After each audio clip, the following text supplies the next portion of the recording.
রাজনীতিতে ইতিবাচক পরিবর্তনের বার্তা নিয়ে ইসলামী আন্দোলন বাংলাদেশের আমির মুফতি রেজাউল করিমের সাথে দেখা করেছেন তারেক রহমান। সন্ধ্যা ৭টায় রাজধানীর সিদ্ধেশ্বরীর রূপায়ণ টাওয়ারে যান BNP chairman.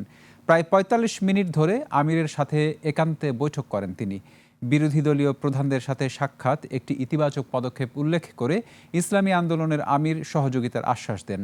Sohel Samir report. Niacinamide ও স্যালিসাইলিক সমৃদ্ধ লিলি ফেস ওয়াশ যা ফেসের ডেড স্কিন সেল দূর করে দেয় দ্বিগুণ ফাস্টার ব্রাইটেনিং। সন্ধ্যা ৭টায় ইসলামী আন্দোলন বাংলাদেশের আমিরের সাথে দেখা করতে তার সিদ্ধেশ্বরীর বাসায় আসেন BNP chairman Tarique Rahman.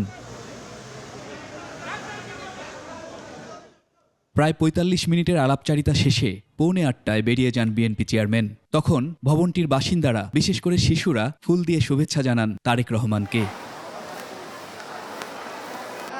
Welcome করব।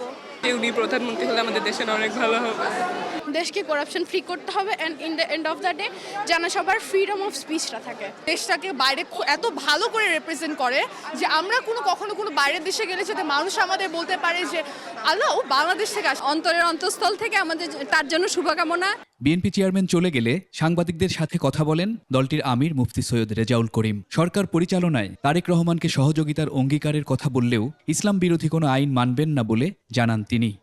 আমরা বলেছি আমরা ভালো কাজের ব্যাপারে আমরা আপনাদের সাথে থাকব এবং আপনাদের সাথে সহযোগিতাও থাকব, কিন্তু কোনো সিদ্ধান্ত যদি আপনাদের দেশের বিরুদ্ধে হয়, ইসলামের বিরুদ্ধে হয়, তাহলে সেখানে কিন্তু আমরা নিয়মতান্ত্রিক প্রতিবাদ করব।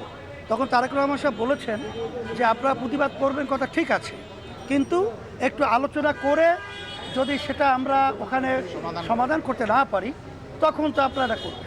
হবু প্রধানমন্ত্রীর বিরোধী দলগুলোর প্রধানদের সাথে সাক্ষাৎকে রাজনীতিতে ইতিবাচক পরিবর্তন বলে মনে করছেন তারা।